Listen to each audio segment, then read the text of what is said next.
All right, good morning, everyone. How's everyone doing this morning? Good? All right, I'm not going to do one of those annoying, let me hear you louder things. We'll kind of ease into the morning all together here. Yeah, there we go. Well, hey guys, my name's Hunter Anderson. I am Grassroots Engagement Director for Americans for Prosperity Arizona. And on behalf of our organization, I'd like to thank you all for allowing us to play a small part in your big weekend here in Tucson. One part about my job is I get to do grassroots outreach really in every corner of our great state. And a lot of times when people haven't heard of Americans for Prosperity, they'll ask me, well, isn't every American for prosperity? And I like to think of it more as, where do you think prosperity comes from? I'm glad to be in a room full of patriots that understand that prosperity does not come from the government.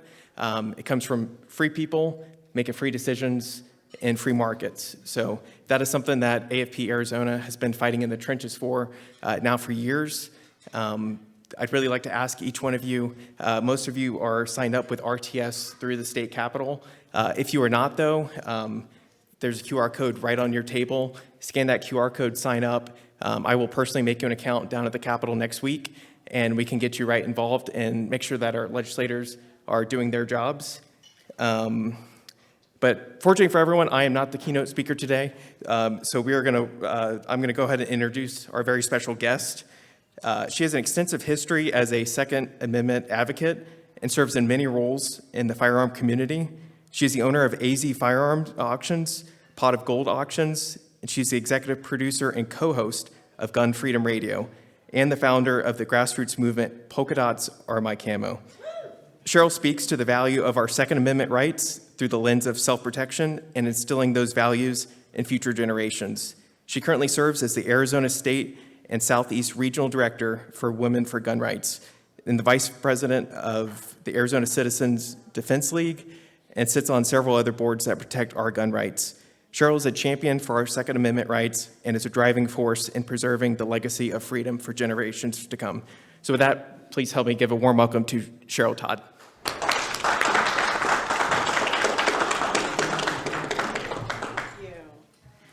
Well, good morning. Holy cow, when I hear him read all of that, it makes me a little tired. But truly, it is an incredible honor to do all of the things that I get to do and meet all the amazing people like yourselves in the course of doing that. And so I want to start by just thanking the Arizona Libertarian Party for inviting me for our hosting facility. I thank them and the hands that prepared and served our delicious breakfast this morning. We thank them, and I thank you for getting up early and having some breakfast with me. I am Cheryl Todd. I am a wife, a mom, and a grandma. And I would have never in a million years guessed that I would be a full-time volunteer advocate for a specific thing, a specific lane, the Second Amendment, to protect our right to keep and bear arms. I would have never guessed that's what I would be doing in my grandma years. It's so clear. It's not complicated. There are no asterisks next to the 27 words that make up our Bill of Rights, our Second Amendment inside our Bill of Rights, but yet it has become a very complicated issue, needlessly, and it has become this weird little political football that goes back and forth between the two major parties, particularly the Democrats and the Republicans. And I think that it's needless, it's silly, and I can't sit back and not do whatever I can do to help right that ship. And in our Arizona Constitution, these little babies are hard to find. I have some out on my table out there, the Women for Gun Rights table. I don't know why it's so difficult to find the Arizona Constitution. It's not in our bookstores readily. I get them through one of our senators, and he gets them through the ASU School of Civic and Economic Thought and Leadership, so I thank them as well. And a lot of people don't know that there is actually a Second Amendment clause in our own Arizona State Constitution. It's Article 2, Section 26, and where the federal says shall not be infringed, Ours goes a step farther. It's much stronger legal language, and it says, shall not be impaired. So I encourage you to swing by the table and pick one of these up. But I did want to dive in and talk to you about some things today, and I think it's going to be a fun and interesting discussion. And I want to address first the question mark that I see kind of floating above some of your heads out there, because you were told you were coming here to hear the gun lady speak, right? And you got up early, and you got all ready, and you show up, and here's some lady in a polka dot dress, and she's wearing an apron, right?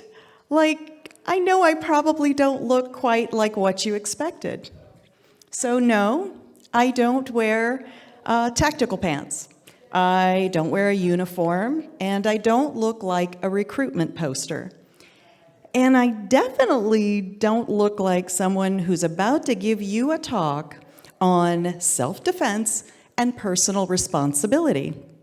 I mean, let's be honest. The stereotype is maybe an older dude, probably with a beard and maybe some kind of a G.I. Joe haircut, who wears camouflage. Well, my camo is polka dots. Thank you. Polka dots are my camo is a lighthearted way of making a very important point. It's a reminder that strength doesn't always announce itself, and the people who are most often underestimated are usually the ones doing the work. Ordinary people like me doing extraordinary work. Ordinary warriors like you, holding the line on the crush of tyranny and aggression for this generation and every generation to come. Very much, I might add, like the Libertarian Party itself.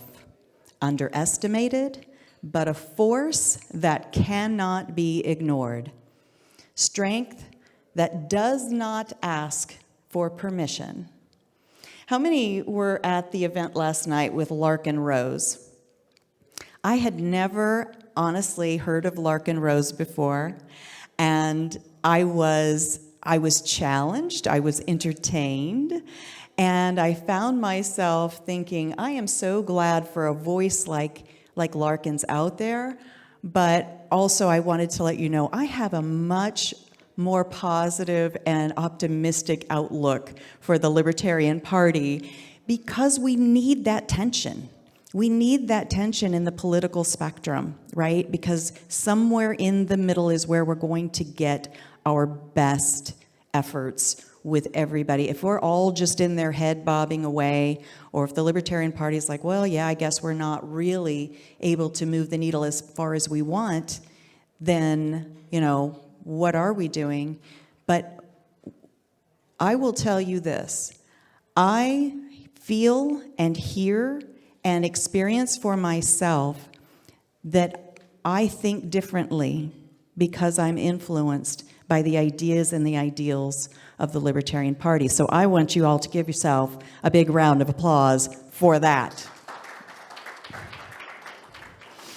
And I need to meet Larkin in person because I think we could be really good friends. I want to hear more from him.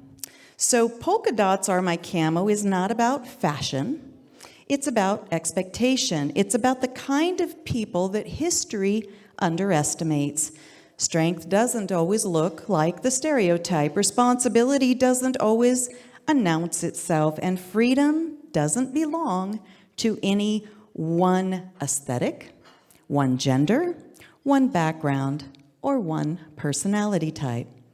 Freedom belongs to everyone, and it is secured by the people willing to do the work.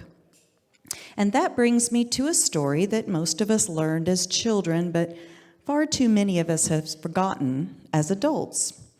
So the title of my talk today is The Little Red Hen. Anybody remember The Little Red Hen? And then my subtitle is, that freedom sandwich is not going to make itself. Is that true? Right? So the little red hen, as you'll recall, she finds some grain and she asks for some help planting it. Well, the dog says, not I. I'm too busy scrolling. Right? This is the updated version of the little red hen. The cat says, not I. I'm too busy gaming. And the duck says, not I. I am too busy being busy. Right? So the hen plants the seeds herself. She waters it herself. She harvests it herself. And she grinds the flour herself. And every step of the way, she asks for help. And every step of the way, the answer is the same. But when that bread comes out of the oven and it smells all good, suddenly everybody gets a little less busy. And suddenly everybody wants to partake in the feast, right? And the moral of the story is, if you don't help do the work, you don't get to enjoy the reward. But freedom doesn't work like that. Either we all have it or nobody has it. And the sad reality is this: most people do want that sandwich, but they want it without planting the grain. They want safety, but not responsibility. They want rights, but not effort. They want results without preparation. And here's the uncomfortable truth. That freedom sandwich is never going to make itself, because rights don't magically appear and they don't stay protected on autopilot. They definitely don't survive when everyone assumes that someone else will do the work. So the little red hen, she wasn't mean. She wasn't selfish. She was realistic. She understood something fundamental, that outsourcing what you refuse to take responsibility for is exactly how we end up with an over-bloated local, state, and federal government. Do you agree? Yes. So while the dog, the cat, and the duck are just too busy, the government is thrilled to step into the void, and pardon me if I say, and step on our throats, step on our necks. Is that too harsh? I think, there you go. You're not using your gun. There you go. So I, at one point, was too busy myself. Just got married, opening businesses. My husband and I have been self-employed. We've been married 40 years. My husband's in the front row, Mr. Danny Todd. He and I co-host now a podcast called, and you have to pronounce it correctly, Gun Freedom Radio. Right? It's not just Gun Freedom Radio. You got to pronounce it right. But honestly, if Danny didn't do all the things he does, I couldn't do any of the volunteer things I do. So thank you, Mr. Todd. I appreciate you. His name badge today says Cheryl Todd, so we're calling him Mr. Cheryl Todd for the day. So I was too busy for far too many years. I trusted that someone else had all of these things covered. People who were way smarter than I was, way better suited to do the things rather than for me to speak up and speak for myself. And in actuality, I think we are encouraged to outsource our responsibility. Through the media, the politicians, they're like, elect me and sit back and relax, go enjoy your life so you don't see what I'm really doing behind the curtain, right? And nowhere is this lesson about outsourcing our responsibility more important than when it comes to personal safety. You know, there's a phrase that you'll hear a lot. It's help is on the way, right? Or let the professionals take care of it. And let me be clear, I respect law enforcement deeply. I believe it is a noble profession. Many of them are neighbors, friends, family, and allies. But respect does not erase reality. When seconds count, help is always at least minutes away. And in that space, that moment, when something goes wrong, when danger visits itself upon you, you are already there. You are your own first responder because you are responding to what is happening to who? You. And a friend of mine recently phrased it perfectly. He said that it just might take the rest of your life for help to arrive. Chilling, right? And not a risk that I am willing to take. So women in particular understand this, I think, instinctively. We live in the real world. There are parking garages, there are empty offices, quiet neighborhoods, and unexpected moments. Danger doesn't send us a calendar invite, and it does not care how polite you are. It picks the time, the date, and the location, and that is why waiting for help is not a plan. Hope is not a strategy. Responsibility, preparedness, and training, those are plans. At Women for Gun Rights, we believe something that feels almost radical. I don't think in this room, but out there in the culture, I think this is radical. And the idea that education works better than legislation, right? Can you legislate somebody who has evil intent to stop having evil intent? Absolutely not. Laws react after harm is done. Education prevents harm in the first place. A law doesn't build confidence. A statute doesn't teach judgment. A regulation doesn't create competence. Education does. The little red hen didn't pass a rule requiring everyone else to bake bread. She learned how to do it herself. And the difference between DIY, right, do it yourself, DIY and DIE is you. And as clever of a slogan that might be that encourages us to take personal responsibility for our own safety, women don't want slogans. We want skills, knowledge, and we want to be prepared. We want the freedom to choose whatever tool best fits our lives to protect our lives. And prepared women do not outsource our safety.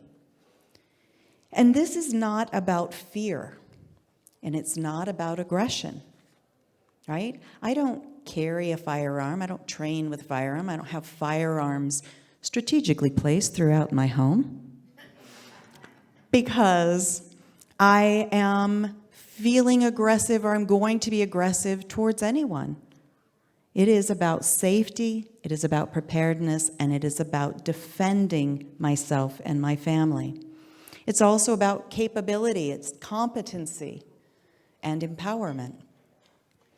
So education is the key to safety, but legislation does enter the equation. And an example of good legislation, freedom-based legislation that rightly restricts the government's power is a law that we have here in Arizona called constitutional carry. Is everybody familiar with yes, you can applaud that, constitutional carry. The state of Arizona made a powerful statement in 2010 when it recognized, keyword, constitutional carry with Senate Bill 1108. And notice that I said recognized, as in we already had the right, but some bad legislation and laws had gotten passed that impaired, right, the important word in our Article 2, Section 26, these bad laws had gotten passed that impaired our freedom to exercise that right. So in 2010, what we did was set the bar back on the side of freedom. And constitutional carry means that a law-abiding adult does not have to ask the government for permission. Who loves that word? Permission. We don't have to ask them permission to exercise a constitutional right. The right to keep and bear arms is recognized, not rationed. It is a legal expression of the freedom that responsible citizens have to carry arms. And what are arms? Are they just guns? They are not. Arms are firearms, of course, knives. Recently, we had a bill trying to come through to say that brass knuckles somehow needed to be illegal to just certain people, of course, just people under a certain age. But brass knuckles can be used as a self-defense tool just as easily as they can an aggressive tool.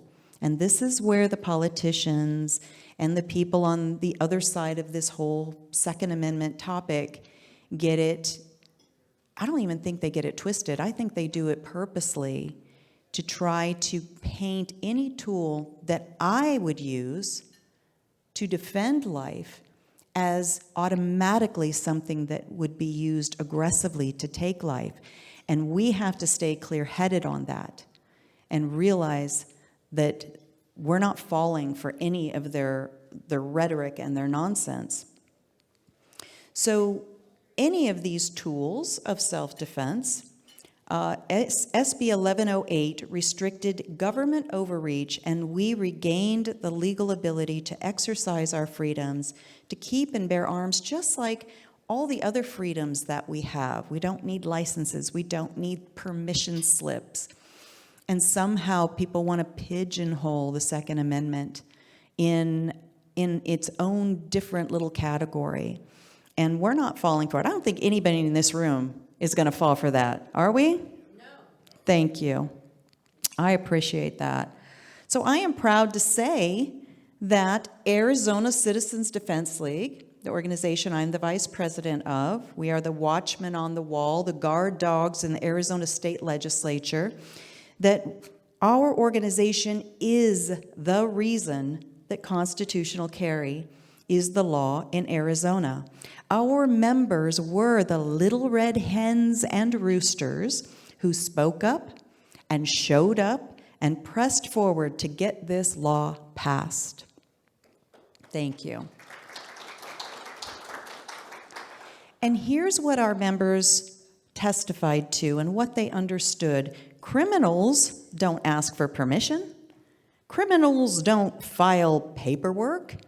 And danger doesn't wait for that permission slip. And with constitutional carry, responsibly armed citizens don't have to either. So I know that in a room like this, even in a room like this, many of us really don't like to be political, right? It's hard to talk to the neighbors. Sometimes the dinner table conversations get uncomfortable. Thanksgiving can be a big old mess, right? So we don't like to be political, but interacting with the political system, it's unavoidable when it comes to protecting our rights. Because rights don't protect themselves. Paper does not defend liberty, and hope doesn't stop bad outcomes. You know what does? You and me. People. We're the drivers. We are the power source. As much as it's gotten turned on its head and we think that our elected officials are these rock stars that are unattainable, that is not, well, we have some amazing elected officials in this room who understand the proper power structure, right? And I think the Libertarian Party clearly does understand that and is trying with all their might and in all the ways they can to reposition it to where it was supposed to be. So organizations like the AZCDL, we don't win victories by shouting. We win by showing up. Session after session, bill after bill. I think there's been, in this session that just started 2 weeks ago, I think there's like 2,200 bills or something outrageous like that. I'm telling you, it's crazy. And the people like the AZCDL, Michael Infanson is our chief lobbyist. He reads every single one of those bills because things get snuck in there, right? It's not always super clear. I remember even back when Doug Ducey was governor, he was part of putting together a school bill. It was like school funding or something like that. And snuck in there was something called a red flag law. Everybody know what a red flag law is in here? Yeah, that's bad news bears. We don't want any part of that. It is completely unconstitutional.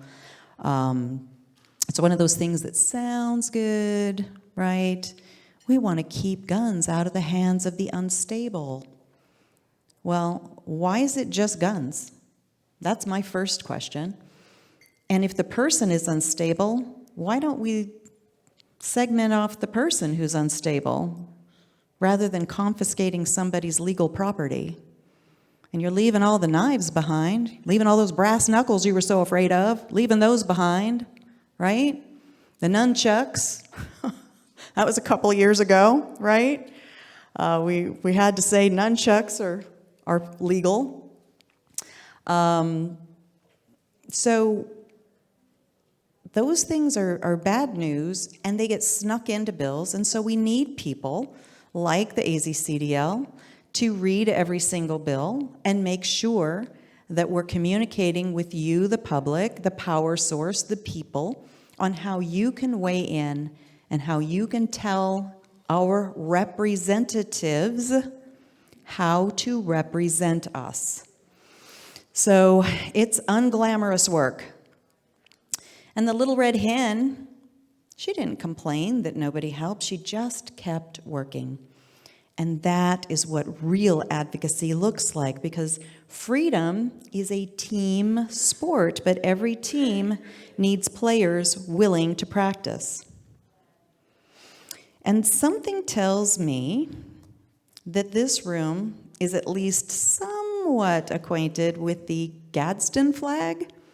Anybody ever heard of that neat little flag, right? Well, you'll notice that my outfit is yellow and black, just like the flag. And at each chair, I've placed a little bag of flyers with a little gift from me to you, a little lapel pin, right? So this pin, it's one of my polka dots or my camo pins, and we call them dotty pins for all the little dots.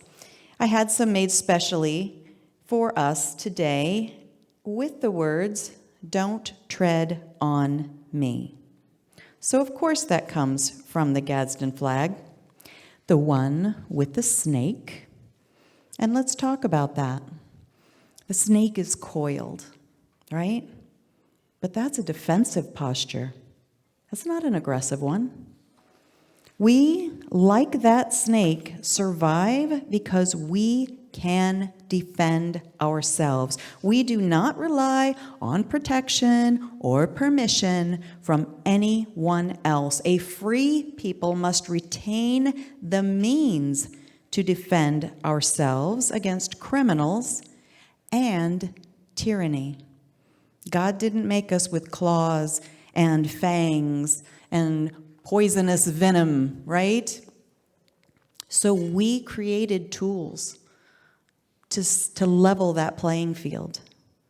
And then the government has come along, and there was a time in history when it was a specific set of people that the government didn't want to have those tools.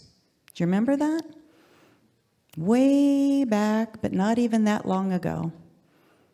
As people were becoming freed from slavery, their owners, if that isn't a disgusting idea, their owners were afraid that they might retaliate. Can you imagine?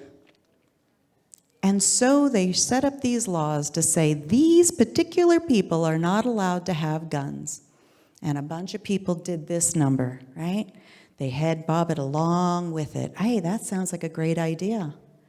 And nowadays, let's flash forward to today, it's the same group of people who say that none of us should have access to those tools. What on earth would possibly compel us to bob our heads along and agree with that? But there's so many people out there that get caught up in the feel-good laws, the sound-good laws. And I'm counting on us to help have those conversations with them and help them understand the wrong-headedness of the kindness that I think is driving their thought process. So we're talking about things they're not aggression, they are a boundary, right? The snake, it doesn't say give me something, it doesn't say I will attack you, it says leave me alone.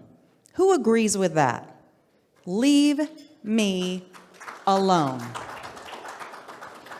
And women especially understand those boundaries, and individuals own their own lives, bodies, labor, and choices, and men and women alike understand what happens when boundaries are ignored. The Second Amendment, Article 2, Section 26. These are boundaries, a line that says, I am not helpless. I am no danger to anyone who is not a danger to me. But if you meet me with aggression, I am prepared. I am willing. I am able, and I am trained. And I have the proper tools to stop that threat.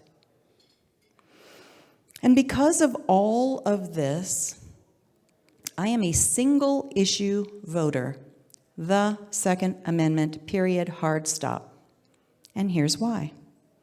The attitude of someone who is seeking elected office, who is seeking power, their attitude towards my ability and my freedom to protect my one and only God-given life, that tells me everything I need to know about their orientation to power.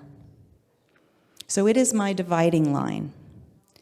And I think that if more of the talking heads and more of the politicians and more of the people who are seeking office really understood that there are gajillions, that's a real number, I looked it up, gajillions of people just like me, little polka dot warriors, little ordinary warriors out there that believe exactly what I just said, they would change their rhetoric, they would change their stance.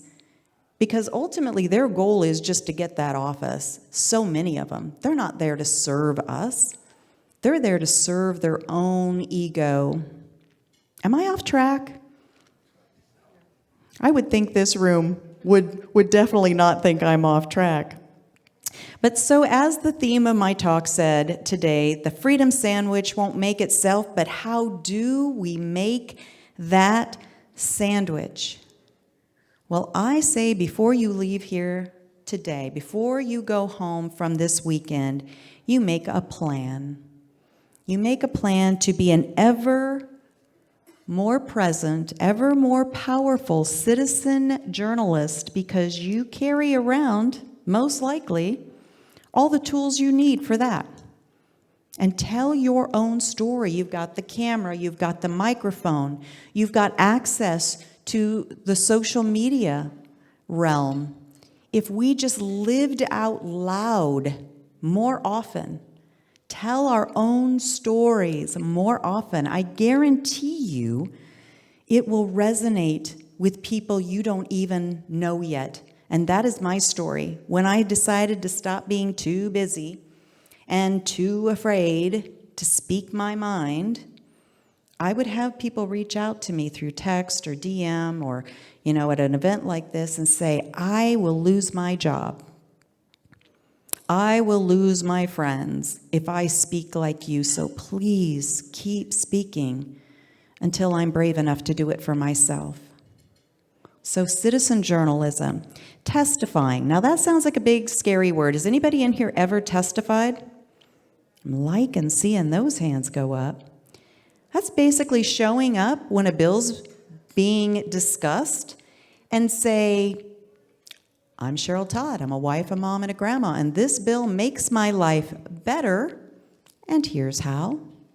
Or this bill makes my life worse, and here's how. You're just telling your own personal story. You don't have to be a constitutional scholar. I'm not. You just show up and tell your story, because the legislators who do want to serve, who do want to represent you, they need your voice, because there's a bunch of people out there that gladly show up, especially in this topic, right to keep and bear arms. They have a bunch of red shirts. They're called the Moms Who Demand Action. Weird name, by the way. We'll get to that in the hallway. And they make it look like all moms agree that we don't need guns and guns are bad and scary. Well, they don't speak for me. So if I don't speak for myself, they're going to try to do it for me. And volunteering. So the recipe and the ingredients are accessible. We have amazing chefs at our disposal. And the question is the same one the little red hen asked. Who will do the work? If not you, who? We already know the dog, the cat, and the duck are just too busy. And if not now, when? Don't wait until you're famished and freedom is nowhere to be found to realize that you need that nourishment. Polka dots or camouflage, wear what you want. What matters is whether you're willing to plant, prepare, and protect. You are your own first responder. Freedom requires effort. Responsibility is the price of liberty. So let's stop waiting. Let's start working. Let me encourage you, in your packet, you'll see a way to join the AZCDL. On the back of this guy is a little QR code. This is a paid membership. But I am telling you, membership matters, numbers matter. Joining your voice with the 16,000 members that we currently have will amplify our thoughts and opinions, ideas, and wishes on every single bill. And also consider joining the Women for Gun Rights. In your packet, you'll find a little card just like this with the QR code. This is a free membership. We're adding in benefits this year that you can throw some extra money in there because this work does cost money. The Women for Gun Rights, we are a leadership incubator. We help women find and use their voices. We have such a unique space that we fill. And when we speak up, it is powerful. One of my favorite things I do is mentoring women into that space and finding how they can stop being quiet and small and start being present and involved.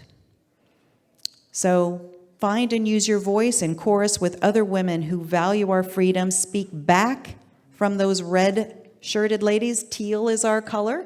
We say we're teal for 2A. And we fight for our ability to protect our lives and our loved ones. Let's make sure the next generation knows exactly how to make that sandwich. I am Cheryl Todd. Thank you for your time.